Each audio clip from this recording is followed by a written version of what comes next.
I get up. Time is barely on our side. I don't wanna waste what's left. The storms we chase are leading us, and love is all we'll ever trust. Yeah, no, I don't wanna waste what's left. And on we'll go,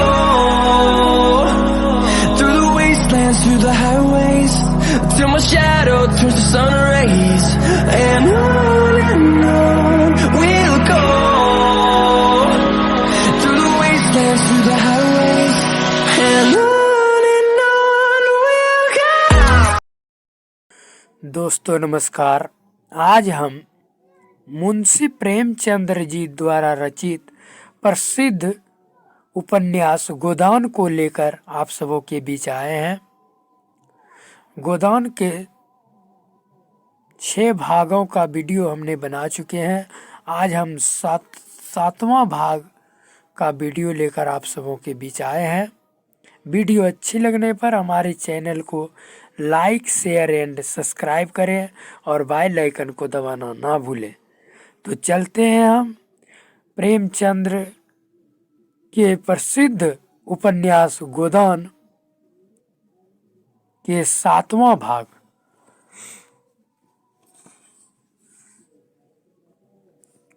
Omkarnath के कंठ के नीचे शराब का पहुंचना था कि उनकी रसिकता वचाल हो गई। मुस्कुरा कर बोले, मैंने अपने धर्म की थाती मिस मालती के कोमल हाथों में सौंप दी और मुझे विश्वास है वह उसकी यथोचित रक्षा करेगी। उनके चरण कमलों के इस प्रसाद पर मैं ऐसे 1000 धर्मों को न्योछावर कर सकता हूँ। कहां से हौल गूंज उठा। संपादक जी का चेहरा फूल उठा था, आंखें झुकी पड़ती थी। दूसरा गिलास भरकर बोले, यह मिस मालती की सेहत का जाम है, आप लोग पिए और उन्हें आशीर्वाद दें। लोगों ने फिर अपने अपने गिलास खाली कर दिए। उसी वक्त मिर्जा खुर्शीद ने एक माला लाकर संपादक जी के गले में डाल दी और बोले, सज्जनों, फिदवी ने अभी अपने पूज्य सदर साहब की शान में एक कसीदा कहा है, आप लोगों की इजाजत हो तो सुनाओ। चारों तरफ से आवाज आई, हाँ हाँ जरूर सुनाइए। ओंकारनाथ भंग तो आए दिन पिया करते थे और उनका मस्तिष्क उसका अभ्यस्त हो गया था, मगर शराब पीने का उनका यह पहला अवसर था। भांग का नशा मंथर गति से एक स्वप्न की भांति आता था और मस्तिष्क पर मेघ के समान छा जाता था। उनकी चेतना बनी रहती थी। उन्हें खुद मालूम होता था कि इस समय उनकी वाणी बड़ी लच्छेदार है और उनकी कल्पना बहुत प्रबल। शराब का नशा उनके ऊपर सिंह की भांति झपटा और दबोच बैठा। वह कहते कुछ है, मुंह से निकलता कुछ है। फिर यह ज्ञान भी जाता रहा, वह क्या कहते हैं और क्या करते हैं इसकी सुधि ही न रही। यह स्वप्न का रोमानी वैचित्र नो था, जागृति का वह चक्कर था जिसमें साकार निराकार हो जाता है। नो जाने कैसे उनके मस्तिष्क में यह कल्पना जाग उठी कि कसीदा पढ़ना कोई बड़ा अनुचित काम है।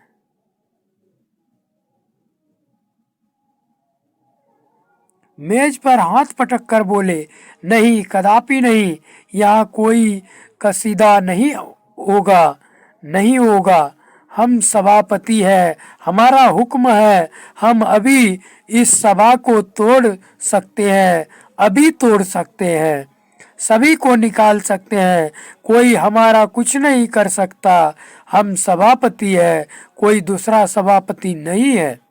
मिर्जा ने हाथ जोड़कर कहा, हुजूर, इस कसीदे में तो आपकी तारीफ की गई है।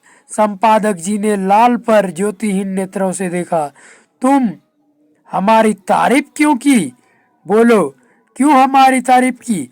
हम किसी का नौकर नहीं है किसी के बाप का नौकर नहीं है, किसी साले का दिया नहीं खाते। हम खुद संपादक है, हम बिजली का संपादक है, हम उसमें सबका तारीफ करेगा। देवी जी, हम तुम्हारा तारीफ नहीं करेगा। हम कोई बड़ा आदमी नहीं है, हम सबका गुलाम है, हम आपका चरण रज है। मालती देवी हमारी लक्ष्मी, हमारी सरस्वती, हमारी राधा। यह कहते हुए वे मालती के चरणों की तरफ झुके और मुंह के बल फर्श पर गिर पड़े। मिर्जा खुर्शीद ने दौड़कर उन्हें संभाला और कुर्सियां हटाकर वही जमीन पर लिटा दिया। फिर उनके कानों के पास मुंह ले जाकर बोले, राम नाम सत्य है, कहिए तो आपका जनाजा निकाले। राय साहब ने कहा, कल देखना कितना बिगड़ता है, एक एक को अपने पत्र में रगे देगा और ऐसा रगे देगा कि आप भी याद करेंगे।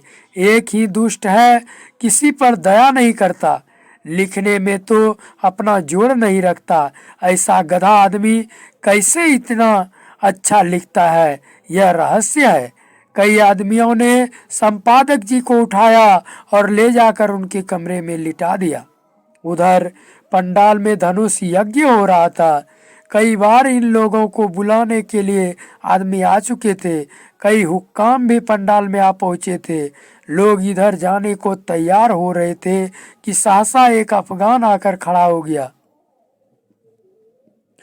गोरा रंग, बड़ी बड़ी मूछें, ऊंचा कद, चौड़ा सीना, आंखों में निर्भयता का उन्माद भरा हुआ, ढीला नीचा कुर्ता, पैरों में सलवार, जरी के काम की सदरी, सिर पर पगड़ी और कुलाह, कंधे पर चमड़े का बैग लटकाए, बंदूक रखे और कमर में तलवार बांधे, न जाने किधर से आकर खड़ा हो गया और गरज कर बोला, खबरदार, कोई यहाँ से मत जाओ, हमारा साथ का आदमी का डाका पड़ा है।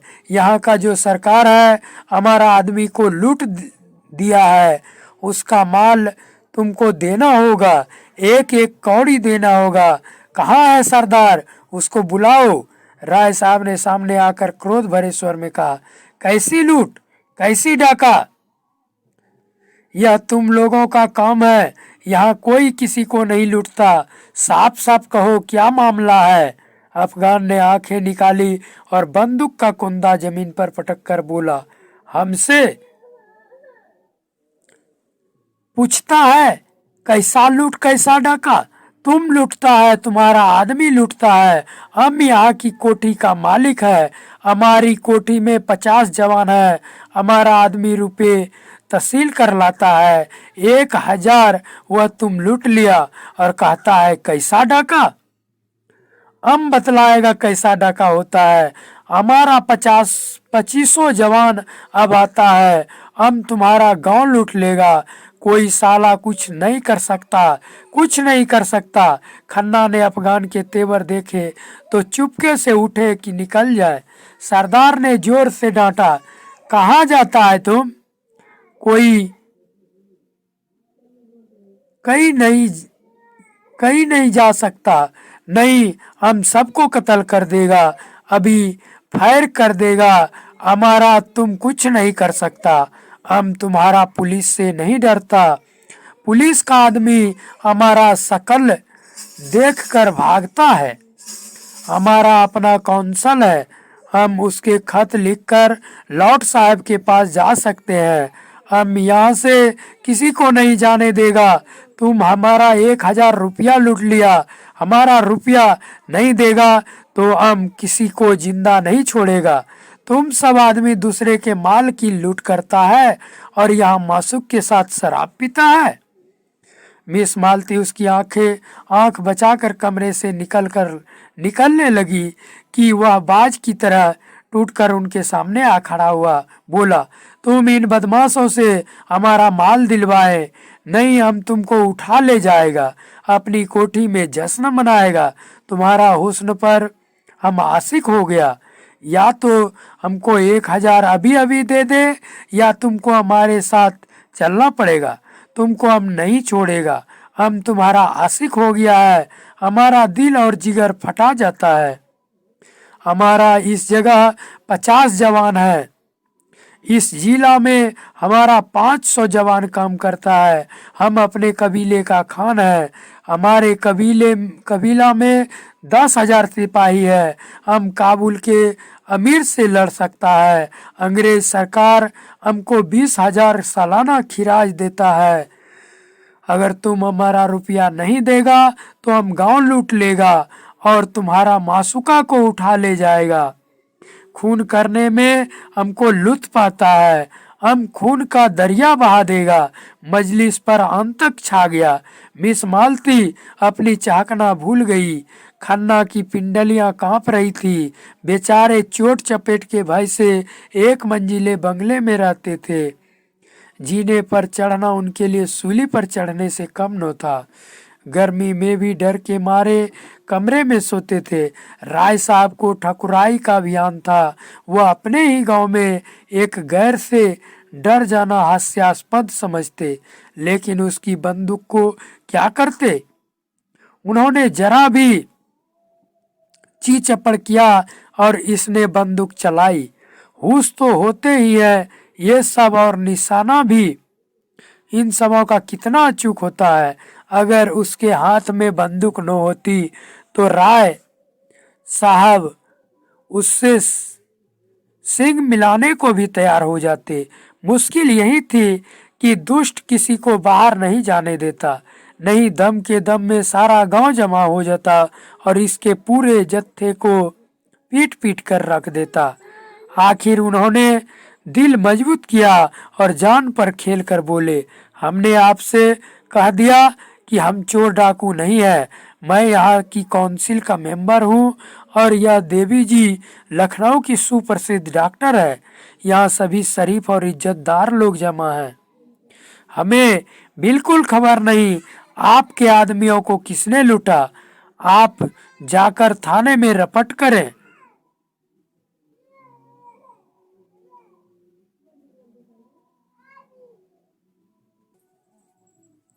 कीजिए।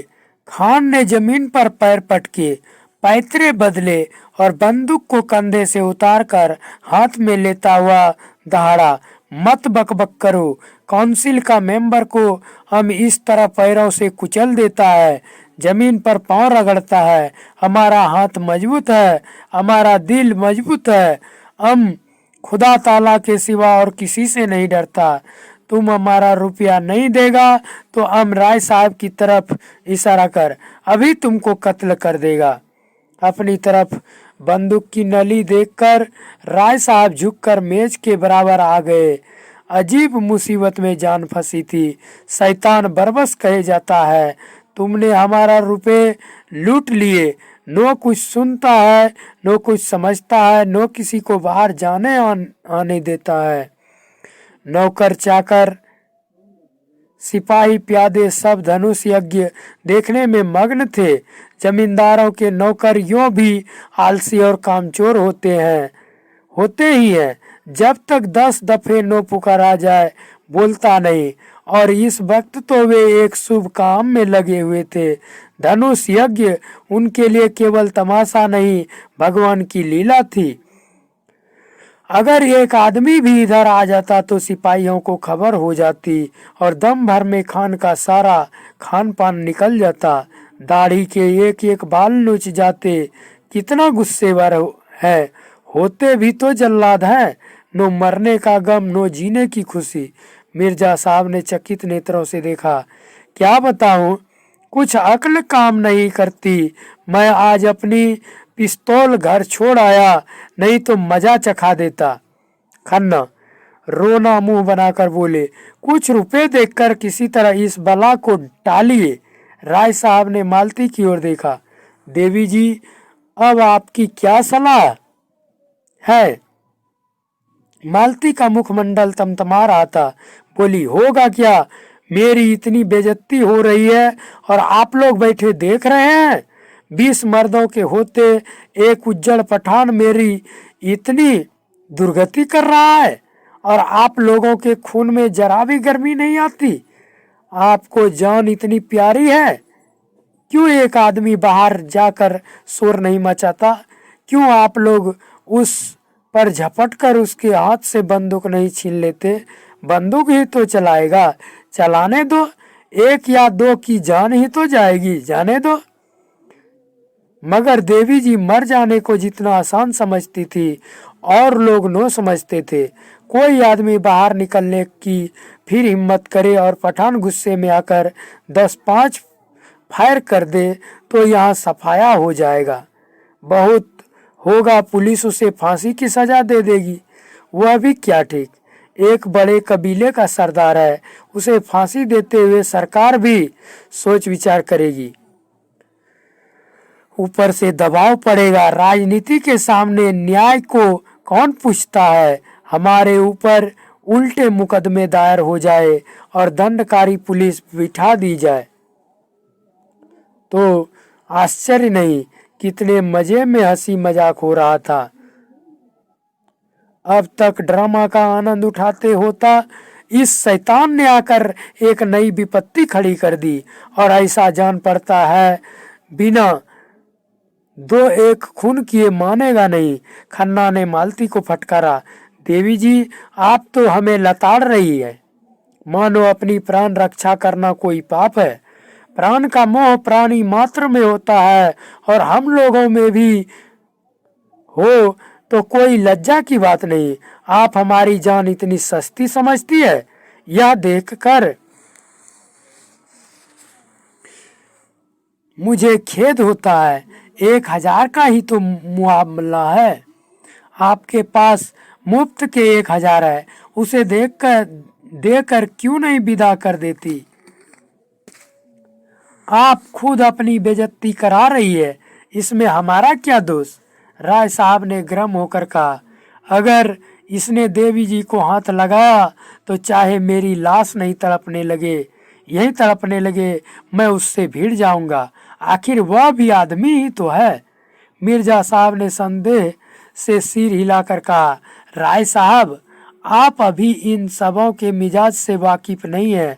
यह हर फायर करना शुरू करेगा तो फिर किसी को जिंदा न छोड़ेगा। इनका निशाना बेख्ता होता है। मिस्टर तनखा बेचारे आने वाले चुनाव की समस्या सुलझाने आए थे। 10-5 हजार का 12 न्यारा करते घर का स्वप्न देख रहे थे, यहाँ जीवन ही संकट में पड़ गया। बोले, सबसे सरल उपाय वही है जो अभी खन्ना जी ने बतलाया। 1000 ही की बात है और रुपए मौजूद है, तो आप लोग क्यों इतना सोच विचार कर रहे हैं। मिस मालती ने तनखा को तिरस्कार भरी आंखों से देखा। आप लोग इतने कायर हैं, यह मैं न समझती थी। मैं भी यह न समझता था कि आपको रुपये इतने प्यारे हैं और वह भी मुफ्त के। जब आप लोग मेरा अपमान देख सकते हैं तो अपने घर की स्त्रियों का अपमान भी देख सकते होंगे। तो आप भी पैसे के लिए अपने घर के पुरुषों को होम करने में संकोच न करेगी। खान इतनी देर तक झल्लाया हुआ सा इन लोगों की गिटपिट सुन रहा, एकाएक गरज कर बोला, अब नहीं मानेगा। इतनी देर यहाँ खड़ा है, तुम लोग रुपए नहीं देता तो सीटी बजाएगा और हमारा 50 जवान यहाँ आ जाएगा। बस फिर आंखों में प्रेम की ज्वाला भरकर उसने मिस मालती को देखा। तुम हमारे साथ चलेगा दिलदार, तुम्हारे ऊपर फिदा हो जाएगा, अपना जान तुम्हारे कदमों पर रख देगा। इतना आदमी तुम्हारा आशिक है मगर कोई सच्चा आशिक नहीं। सच्चा इश्क क्या है दिखा देगा। तुम्हारा इशारा पाते ही अपने सीने में खंजर चुभा सकता है। मिर्जा ने घिघिया कर कहा, देवी जी खुदा के लिए इस मुंजी को रुपए दे दीजिए। खन्ना ने हाथ जोड़कर याचना की, हमारे ऊपर दया करो मिस मालती। राय साहब तनकर बोले, हरगिज नहीं, अब जो कुछ होना है हो जाने दीजिए। या तो हम खुद मर जाएंगे या इन जालिमों को हमेशा के लिए सबक दे देंगे। तनखा ने राय साहब को डांट बताई, शेर की मांद में घुसना कोई बहादुरी नहीं है, मैं इसे मूर्खता समझता हूँ। मगर मिस मालती के मनोभाव कुछ और ही थे। खान की लालसा प्रदीप्त नेत्रों ने उन्हें आश्वस्त कर दिया था और अब इस कांड में मन चलेपन का आनंद आ रहा था। उनका हृदय कुछ देर इन नर पंगुओं के बीच में रहकर उसके बराबर प्रेम का आनंद उठाने के लिए ललचा रहा था। शिष्ट प्रेम की दुर्बलता और निर्जीवता का उन्हें अनुभव हो चुका था। आज अक्खड़ अनघड़ पठानों के उन्मत्त प्रेम के लिए उनका मन दौड़ रहा था, जैसे संगीत का आनंद उठाने के बाद कोई मस्त हाथियों की लड़ाई देखने के लिए दौड़े। उन्होंने खान साहब के सामने जाकर निशंक भाव से कहा, तुम्हें रुपए नहीं मिलेंगे। खान ने हाथ बढ़ाकर कहा, तो हम तुमको लूट ले जाएगा। तुम इतनी आदमियों के बीच से हमें नहीं ले जा सकता, हम आदमियों के बीच से ले जा सकता है। तुमको जान से हाथ धोना पड़ेगा। हम अपने मासूक के लिए अपने जिस्म का एक एक बोटी नुचवा सकता है। उसने मालती का हाथ पकड़कर खींचा। उसी वक्त होरी ने कमरे में कदम रखा। वह राजा जनक का माली बना हुआ था और उसके अभिनय ने देहातियों को हंसाते हंसाते लिटा दिया था। उसने सोचा, मालिक अभी तक क्यों नहीं आए, वह भी तो आकर देखे कि देहाती इस काम में कितने कुशल होते हैं। उनके यार दोस्त भी देखे कैसे मालिक को बुलाएं। वह अवसर खोज रहा था और ज्यों ही मोहलत मिली दौड़ा हुआ यहाँ आया, मगर यहाँ का दृश्य देखकर भौचक्का सा खड़ा रह गया। सब लोग चुप्पी साधे थर थर कांपते कातर नेत्रों से खान को देख रहे थे और खान मालती को अपनी तरफ खींच रहा था। उसकी सहज बुद्धि ने परिस्थिति का अनुमान कर लिया। उसी वक्त राय साहब ने पुकारा, होरी दौड़ कर जा और सिपाहियों को बुला ला, जल्दी दौड़। होरी पीछे मुड़ा था कि खान ने उसके सामने बंदूक तान कर डांटा, कहाँ जाता है सुअर, हम गोली मार देगा। होरी गवार था, लाल पगड़ी देखकर उसके प्राण निकल जाते, लेकिन मस्त सांड लाठी लेकर पिल पड़ता था। वह कायर नो था, मारना और मरना दोनों जानता था, मगर पुलिस के हथकंडों के सामने उसकी एक नो चलती थी। बंधे बंधे कौन फिरे, रिश्वत के रुपये कहाँ से लाए, बाल बच्चों को किस पर छोड़े। मगर जब मालिक ललकारते हैं तो फिर किसका डर। तब तो वह मौत के मुंह में भी कूद सकता है। उसने झपटकर खान की कमर पकड़ी और ऐसा अड़ंगा मारा कि खान चारों खाने चित जमीन पर आ रहा और लगा पस्तों में गालियां देने। होरी उनकी छाती पर चढ़ बैठा और जोर से दाढ़ी पकड़कर खींची। दाढ़ी उसके हाथ में आ गई। खान ने तुरंत अपनी कुलाह उतार फेंकी और जोर मारकर खड़ा हो गया। अरे, यह तो मिस्टर मेहता है। वही लोगों ने चारों तरफ से मेहता को घेर लिया और कोई उनके पीठ पर थपकियां देता था। मिस्टर मेहता के चेहरे पर न हंसी थी न गर्व, चुपचाप खड़े थे मानो कुछ हुआ ही नहीं। मालती ने नकली रोष से कहा, आपने यह वह रुपया कहाँ सीखा, मेरा दिल अभी तक धक धक कर रहा है।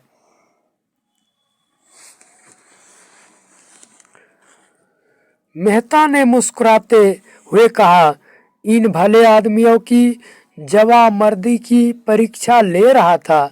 जो गुस्ताखी हुई हो उसे क्षमा कीजिएगा। यह अभिनय जब समाप्त हुआ तो उधर रंगशाला में धनुष यज्ञ समाप्त हो चुका था और सामाजिक प्रहसन की तैयारी हो रही थी, मगर इन सज्जनों को उसमें विशेष दिलचस्पी न थी। केवल मिस्टर मेहता देखने गए और आदि से अंत तक जमे रहे। उन्हें बड़ा मजा आ रहा था। बीच बीच में तालियां बजाते थे और फिर कहो का आग्रह कर अभिनेताओं को तो प्रोत्साहन भी देते जाते थे।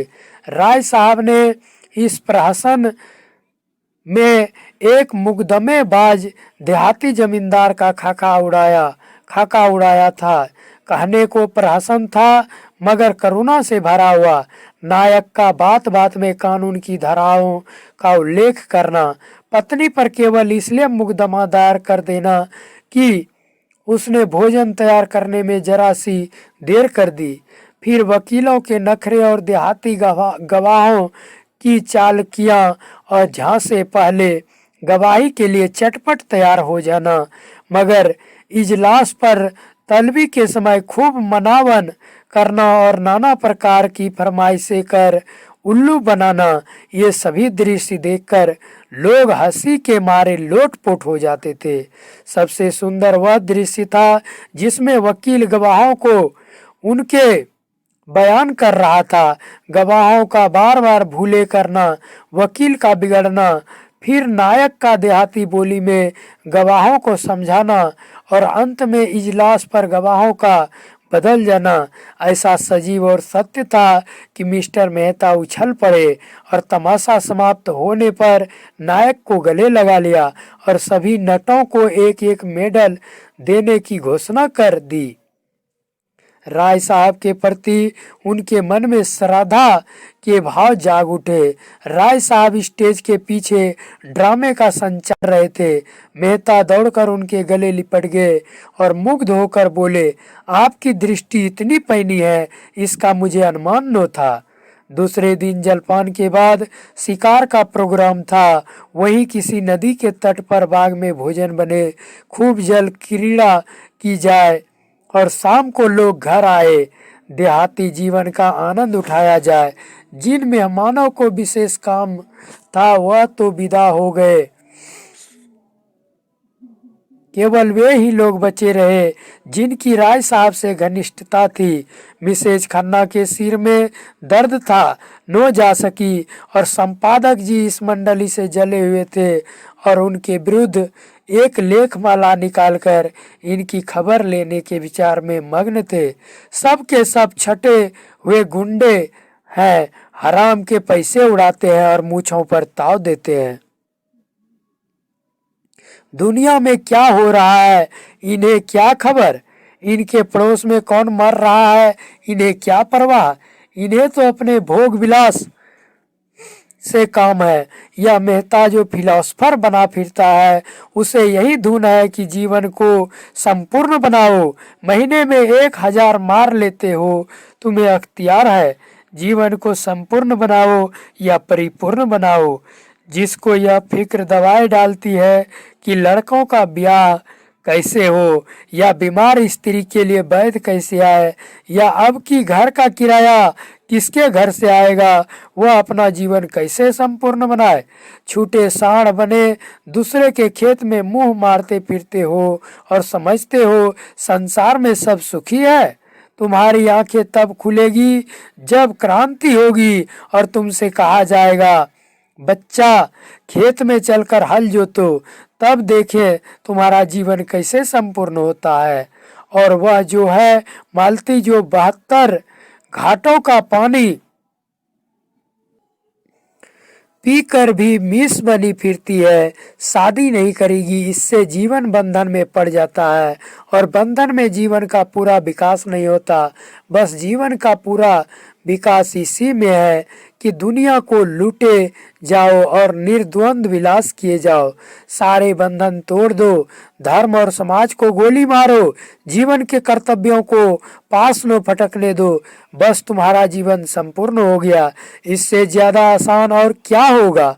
माँ बाप से नहीं पटती, उन्हें दाता बताओ, शादी मत करो, यह बंधन है, बच्चे होंगे, यह मोह पास है, मगर टैक्स क्यों देते हो, कानून भी तो बंधन है, उसे क्यों नहीं छोड़ते, उससे क्यों कन्नी काटते हो। जानते हो ना कि कानून की जरा भी अवज्ञा करो बेड़ियां पड़ जाएगी। बस वही बंधन तोड़ो जिससे अपनी भोग लिप्सा में बाधा नहीं पड़ती। रस्सी को सांप बनाकर पीटो और 30 मार खा बनो।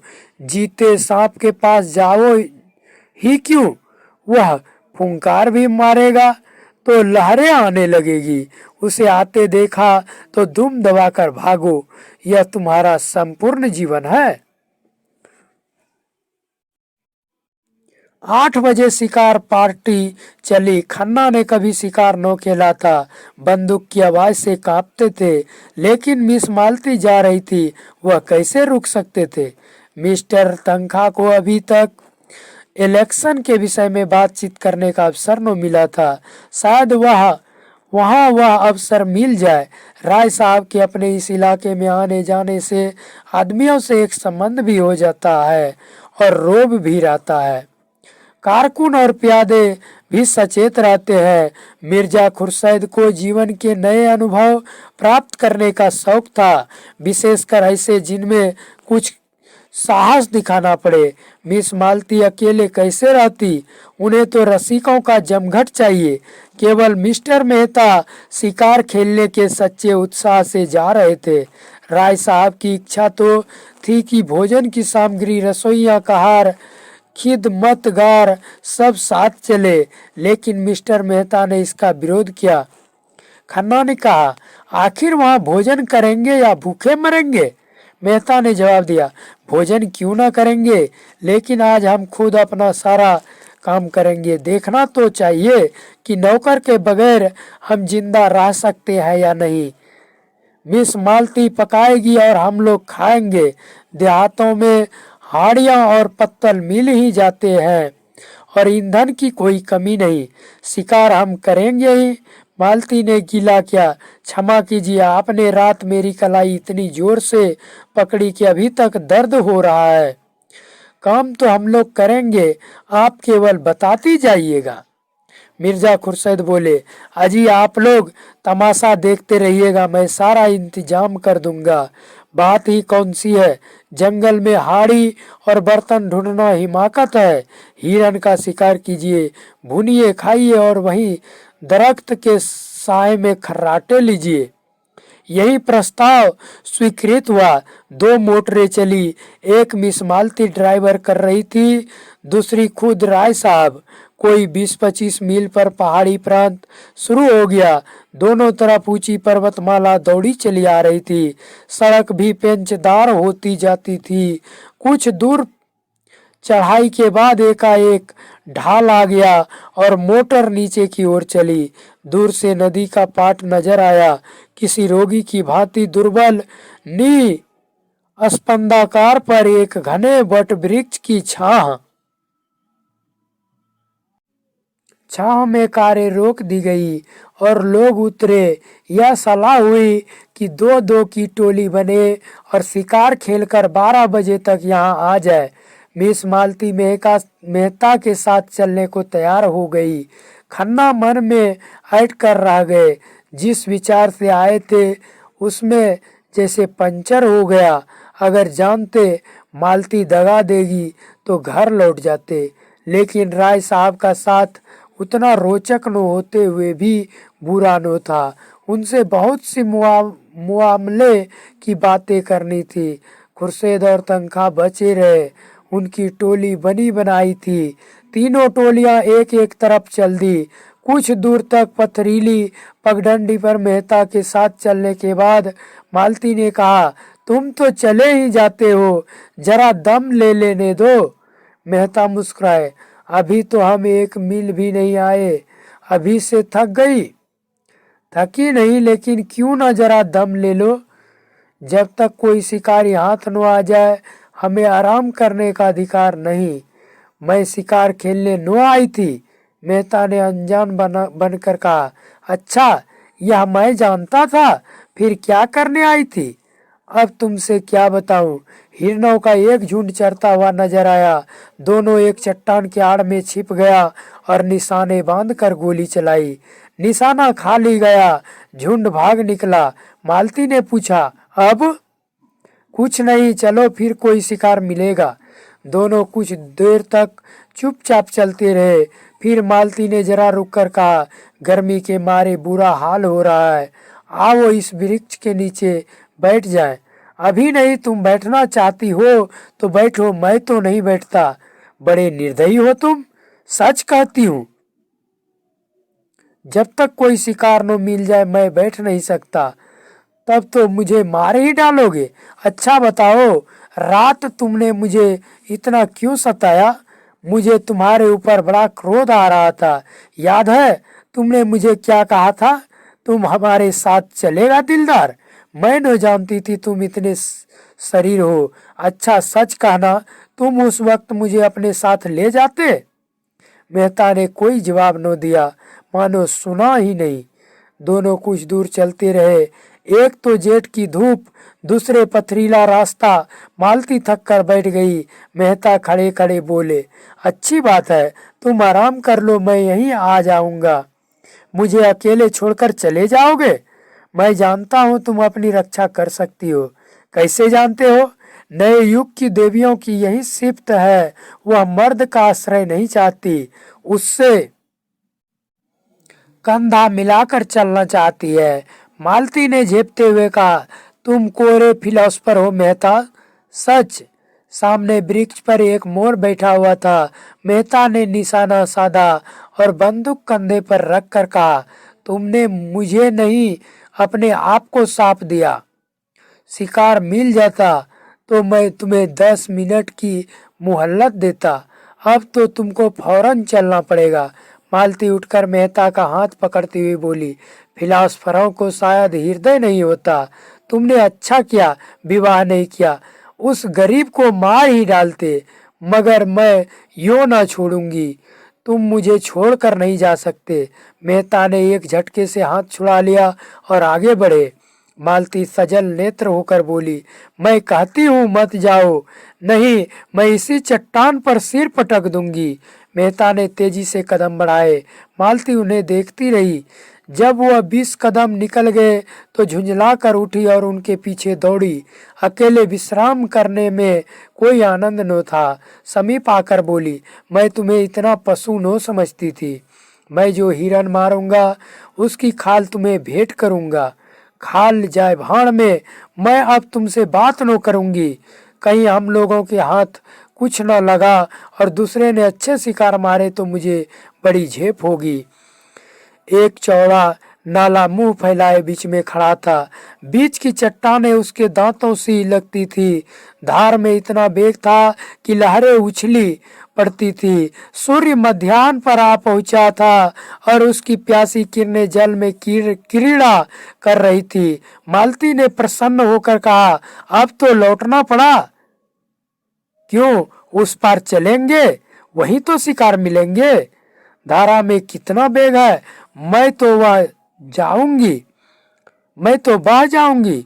अच्छी बात है, तुम यहीं बैठो, मैं जाता हूँ। हाँ आप जाइए, मुझे अपनी जान से बैर नहीं। मेहता ने पानी में कदम रखा और पांव साधते हुए चले। जो जो आगे जाते थे पानी गहरा होता जाता था, यहाँ तक कि छाती तक आ गया। मालती अधीर हो उठी, शंका से मन चंचल हो उठी। ऐसी विकलता तो उसे कभी न होती थी। ऊंचे स्वर में बोली, पानी गहरा है, ठहर जाओ, मैं भी आती हूँ। नहीं नहीं, तुम फिसल जाओगी, धार तेज है। कोई हरज नहीं, मैं आ रहा हूँ, आगे न बढ़ना, खबरदार। मालती साड़ी ऊपर चढ़ाकर नाले में बैठी, मगर 10 हाथ आते आते पानी उसकी कमर तक आ गई। मेहता घबराए, दोनों हाथ से उसे लौट जाने को कहते हुए बोले, तुम यहाँ मत आओ मालती, यहाँ तुम्हारी गर्दन तक पानी है। मालती ने एक कदम और आगे बढ़ाकर कहा, होने दो, तुम्हारी यही इच्छा है कि मैं मर जाऊं तो तुम्हें पास ही मरूंगा, तुम्हारे पास ही मरूंगा।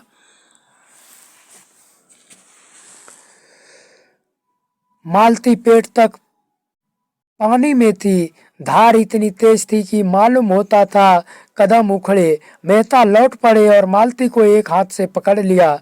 मालती ने नशीली आंखों में रोष भर कर कहा, मैंने तुम्हारे जैसा बेदर्द आदमी कभी न देखा था, बिल्कुल पत्थर हो। खैर आज सता लो, जितना सताते बने, मैं भी कभी समझूंगी। मालती को पांव उखड़ते हुए मालूम हुआ। वह बंदूक संभालती हुई उनसे चिपट गई। मेहता ने आश्वासन देते हुए कहा, तुम यहाँ खड़ी नहीं रह सकती, मैं तुम्हें अपने कंधे पर बिठा लेता हूँ। मालती ने भ्रिकुटी टेढ़ी कर कहा, तो उस पार जाना क्या इतना जरूरी है? मेहता ने कुछ उत्तर न दिया। बंदूक कनपट्टी से कंधे पर दबा ली और मालती को दोनों हाथों से उठाकर कंधे पर बिठा लिया। मालती अपनी पुलक को छिपाती हुई बोली, अगर कोई देख ले? भद्दा तो लगता है। 2 पग के बाद उसने करुण स्वर में कहा, अच्छा बताओ, मैं यहीं पानी में डूब जाऊं तो तुम्हें रंज होगा या नहीं? मैं तो समझती हूँ तुम बिल्कुल रंज न होगा। मेहता ने आत स्वर से कहा, तुम समझती हो मैं आदमी नहीं हूँ। मैं तो यही समझती हूँ, क्यों छिपाऊं? सच कहती हूँ मालती, तुम क्या समझते हो? मैं कभी बतलाऊंगा। पानी मेहता के गर्दन तक आ गया। कहीं अगला कदम उठाते ही सिर तक न आ जाए। मालती का हृदय धक धक करने लगा। बोली, मेहता, ईश्वर के लिए अब आगे मत जाओ, नहीं मैं पानी में कूद पड़ूंगी। उस संकट में मालती को ईश्वर याद आया, जिसका वह मजाक उड़ाया करती थी। जानती थी ईश्वर कहीं बैठा नहीं है जो आकर उन्हें उबार लेगा, लेकिन मन को जिस अवलंबन और शक्ति की जरूरत थी वह और कहाँ मिल सकती थी। पानी कम होने लगा था। मालती ने प्रसन्न होकर कहा, अब तुम मुझे उतार दो। नहीं नहीं, चुपचाप बैठी रहो, कहीं आगे गड्ढा मिल जाए। तुम समझते होंगे यह कितनी स्वार्थनी है। मुझे इसकी मजदूरी दे देना। मालती के मन में गुदगुदी हुई। क्या मजदूरी लोगे? यही कि जब तुम्हें जीवन में ऐसा ही कोई अवसर आए तो मुझे बुला लेना। किनारे आ गए। मालती ने रेत पर अपनी साड़ी का पानी निचोड़ा, जूते का पानी निकाला, मुंह हाथ धोया, पर ये शब्द अपने रहस्यमय आशय के साथ उसके सामने नाचते रहे।